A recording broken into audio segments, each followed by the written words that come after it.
That racing is part of your world. Yes, it used to be. Was that through marriage, with Karl? Yes. And what was his interest in racing? He had a race car at the old Roll-o-Bowl Speedway. Ah. He and several of the group over there. Mm-hmm.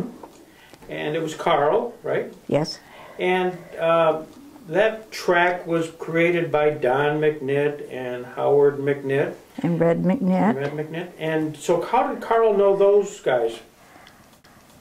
Through friends. We used to have a grocery store over there at one time. Ah.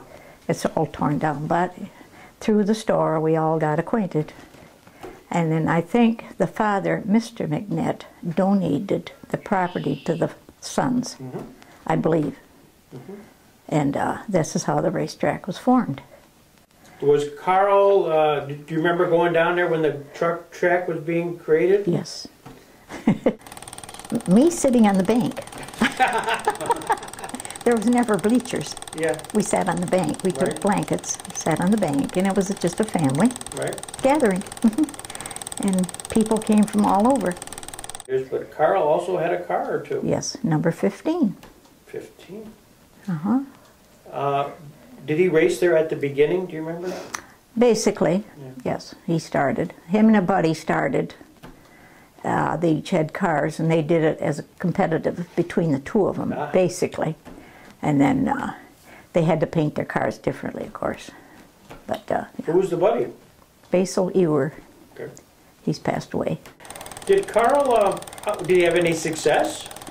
No, but it was fun. You always knew where the guys were. Yeah, they were always at the track, up in the pits. So that was more or less a community gathering.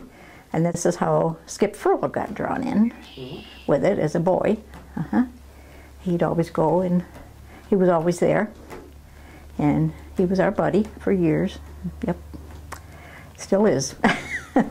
I think it was made for the enjoyment because, you know, they had to cross a creek, and they loved that wet spots in the creek.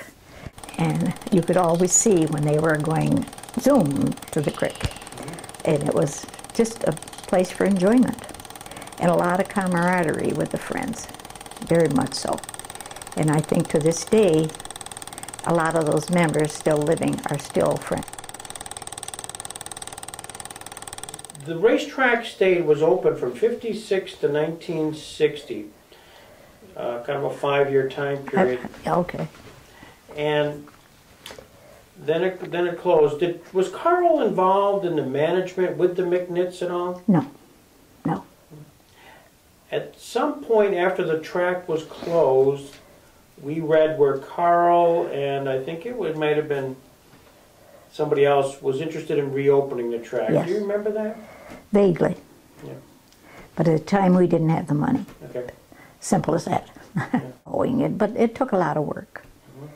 An old dirt track, and then of course they opened up a new track over in Sugar Grove, and that kind of hurt the Roll-o-Bowl, I think. Did you know he was doing this? Yes.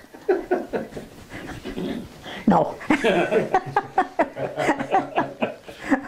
Honestly, no. Were you hoping for his success or not? No. Yeah. No. No. He worked too many hours at his job, and you can't be two places at once, was my theory. I figured it sooner or later it would ruin his health. Yeah. Yes, well, I knew about it, but I probably crossed my fingers under the chair at the time. Did you see, as time went on, less people attending the racetrack? Yes. Yes. They more or less drifted to outer areas, more or less, yes. Was there any complaints about the track, do you know, or is it? Not that well, like I said, our place was a gathering place, and not really, because everybody was such good friends at the time that I don't believe I ever heard complaints. All it was hurry up and open, you know, again. Remember any of the other drivers who were kind of successful? Oh gosh, what's the guy from Sherman? What was his name? He was very successful. Whitehead? Whitehead. Yeah. Yep, that's the name. Filled the gas pumps my tanks, and they'd say, make sure you don't sell all the gas so the race car drivers have got gas. That was my orders when the gas company truck pulled away. Make sure there was gas for the race cars. So your store was open on Sundays? Yeah, oh yes, had to be. Yeah. Yeah. Well, we lived right behind the store anyway, so Okay. it was no problem. And then, so I didn't get to go to the track much. If I did, I usually got carted back home. Yeah. Because so-and-so had to have 5 gallons gas. So Nice. So you were on call. I guess so.